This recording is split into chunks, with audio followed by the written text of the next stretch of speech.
Welcome to Made in Colombia, Tested Worldwide, the space where we explore how Colombian products conquer international markets.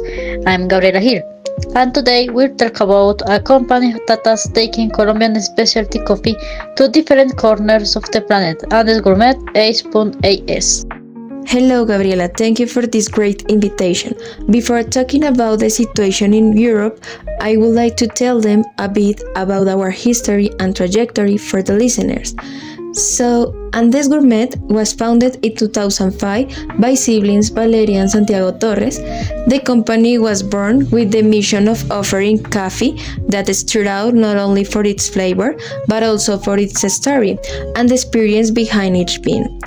Over the years, the company has achieved major milestones, such as winning a Specialty Coffee Association Award in Vienna in 2010 and expanding strongly into Germany, France, and Japan.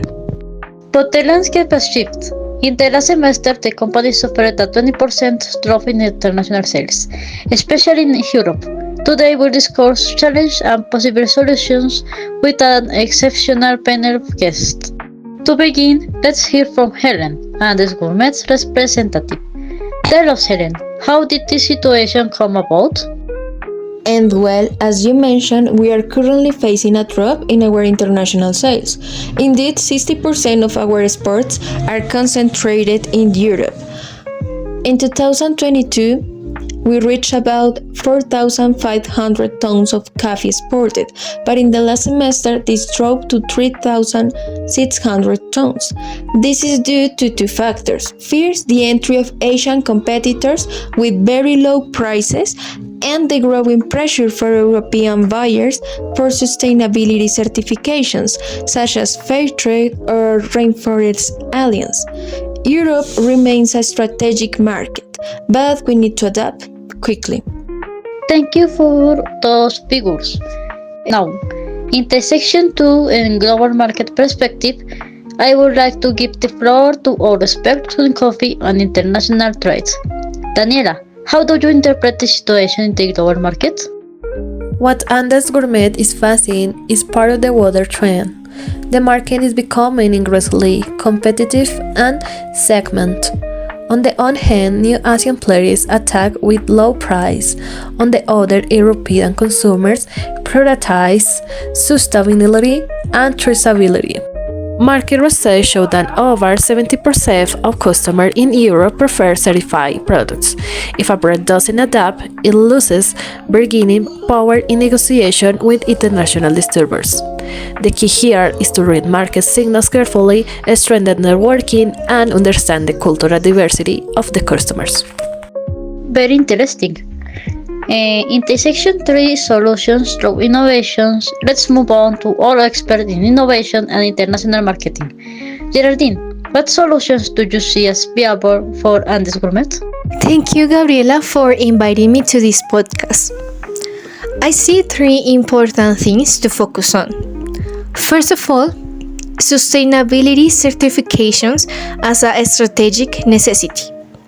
It's not just about meeting a requirement, it's about repositioning the brand with added value. Certifications can be a game changer to regain European customer trust. Second, brand repositioning through digital innovation. With data visualization and infographics, the company can showcase bean traceability, social impact in communities, and environmental commitment. This is key in public relations and storytelling. And the third point is market diversification. Studies show that in the United States and Australia there is a boom in specialty coffee. Targeting these destinations where consumers are more willing to pay for quality is a calculated, risk-taken move that could balance the decline in Europe. So, I think adaptability is the best alive. If Andes Gourmet manages to innovate, it can turn this challenge into an opportunity. Now, in section 4, we can see the debates and reactions. Helen, What steps are you already taking in response to these recommendations? We've already started the process to obtain Rainforest Alliance certification, and we are working on a digital campaign to showcase the positive impact of our partnerships with coffee growers in Nariño and Huila. We're also exploring initial negotiations in the United States. That's key, but you need to accelerate the strategy because regulatory change in the European Union will become stricter in the next 2 years. I agree. Time is limited, but with innovation and a clear narrative, Andes Gourmet can consolidate itself as a reference point. To conclude, the case of Andes Gourmet shows us that Colombian quality opens doors. Both innovation and sustainability are essential to remain in the global market.